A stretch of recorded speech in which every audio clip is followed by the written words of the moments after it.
What is up, everybody? Escape211 here, and we are doing another best mech loadouts video. And today we are going to focus on Guardian. Guardian is what I consider one of those top tier mechs because he has the highest end energy at 24 and he has a solid ability. But he definitely has a few different loadouts that you want to do throughout the course of your gameplay with him. So let's talk about those, and let's start again with the early game. When you first unlock Guardian, he will have 16 energy, which is pretty solid. And you find out with his ability, he's great up close. So he actually plays a lot like a brawler, or more like a counter to other brawlers. So putting sustained damage on him is a great idea, and an easy weapon to get close to when you unlock Guardian in the progress path are the Pulse Cannon 8s. Dual Pulse Cannon 8s work pretty well on Guardian. And a lot of other people would also say you could put Carbine 8s on him, which is absolutely true. But those are pretty expensive to unlock, far more expensive than the Pulse Cannon 8s. And if you plan to upgrade Guardian to his full potential at 24 energy, you won't really use the Carbine 8s too much at that point. So I would recommend, if you're going to try this at this level, to really just use the Pulse Cannon 8s. They're a solid option and great for this early game build out if you want to do sustained damage. Next up, we have a long range build.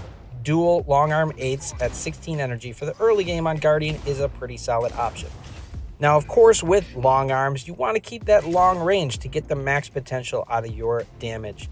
But what's nice about using Guardian for this case is that even at close range, he can be somewhat of a threat because he can still damage opponents, and with his ability, he makes it difficult for them to even counter him. So it's nice to use your ability, and then with you and possibly your teammates, you can take out those close threats pretty easily with this build. So it works for a long range option, and ideally that's where you want to stay, but you have some counter play when someone gets close to you. So it's a pretty flexible build. All right, now we get to my favorite build, the dual missile rack 8s. This is probably one of the best builds on Guardian, but maybe one of the harder ones to get just because you have to save for the missile rack 8s. At this level though, when you get the missile rack 8s as well as Guardian, he is able to unleash his full potential at that close range. A lot of enemies will not be able to handle him well using his mixture of an ability and just that burst damage from the missile racks. It's pretty strong, and it gives him a great option for the early game to take on most threats quite well. Now, the only other type of build that I didn't talk about at 16 energy would be dual rocket mortar 8s. This is a camper build, and if you like that style of play, this actually is a pretty good build as well, but it's one that I don't really use that often, so I didn't have footage for it, but it's a pretty popular one, and the computer likes to use it a lot for sure. So it's one that you may want to consider if you like that style of play, but just one that I didn't show here. Now with that said, let's move on to mid-game. Mid-game is kind of tricky because you're at 20 energy, which is a sore or a strange kind of spot for most mechs. You're either using 18 energy stuff or you're using weird dual builds of 10 energy stuff that you probably won't use long term and will just use for a short period before you upgrade your mech further. So you want to be careful about what you use here and think about in terms of what's actually going to be the best for your end game. And one of the builds that I like to use if I'm going to continue on the sustained damage path would be a Carbine 12 and a Pulse Cannon 8. Now, I know in this footage I actually have two Carbines, the Carbine 12 and the Carbine 8 instead of the Pulse Cannon 8. That's really just because I find the Carbine 8 a little bit better in some ways than the Pulse Cannon 8. They're both really similar. And like I said previously, if you don't already have the Carbine 8s, I wouldn't necessarily invest in it just for Guardian, because this kind of loadout or this kind of build is more a stepping stone to the late game, which we will talk about in a bit. But needless to say, here is just really a more damaging version of that sustained build, and one that you can do with the Carbine 12 in tow to do even more damage up close.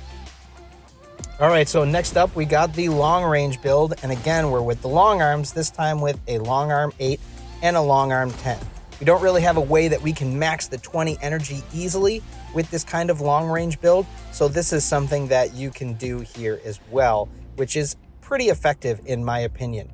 Obviously it's more damaging than the last, and that's simply all you're looking for, and then of course you'll have the same tactics and benefits that you would with the dual long arm 8.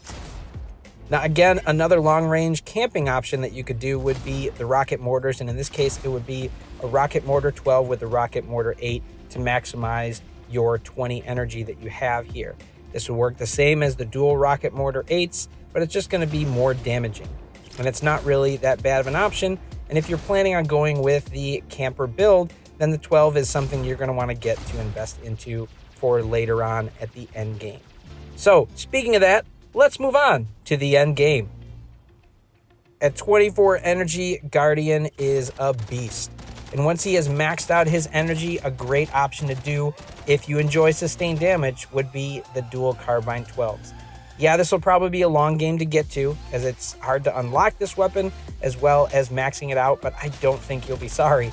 This is a super flexible and super strong build.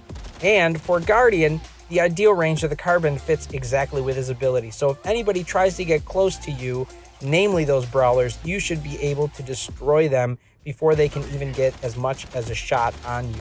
It's very effective and a super powerful weapon and loadout to do. It's also very flexible in that it works at multiple ranges.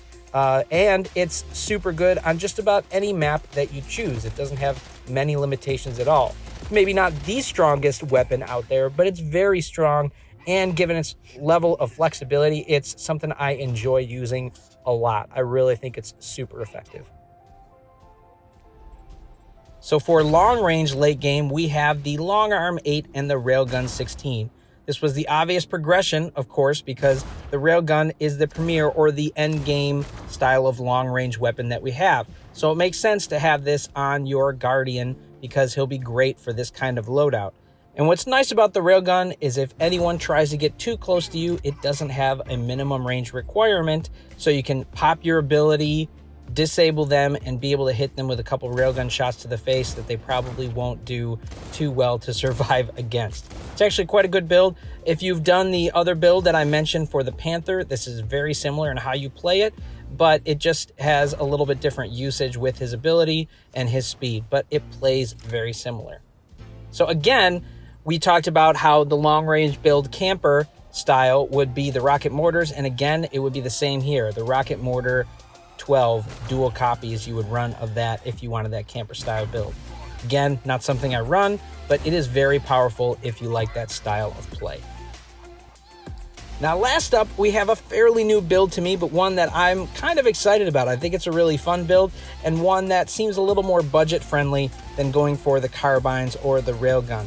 This is the Stasis Beam 16 and the Missile Rack 8. Now, this is a very flexible build in that it works for most ranges quite well, but it's a little bit different. And the idea here is that you're going to hit somebody with the Stasis Beam to freeze them or slow them down significantly, then hit them with the Missile Rack 8 shot at a long range distance. Or if you had to, it could even be close range. It's actually very flexible and nice to set up in that way. And what's nice is that both of these weapons only cost credits, so they're easier to invest in than some of those heftier A-coin weapons. So if you want to try something like this, I recommend it. Of course, you want to get used to shooting your weapons individually, so it might take a slight curve to pilot a little bit, but once you get used to it, it's quite effective. And like I said, very flexible at all ranges. So definitely one I would recommend anyone give a try. All right, everyone, so these are the builds that I like to use for Guardian. Do you agree or disagree? Feel free to comment below. Let me know stuff that you have or stuff you want me to try, and we will see you out there on the battlefield.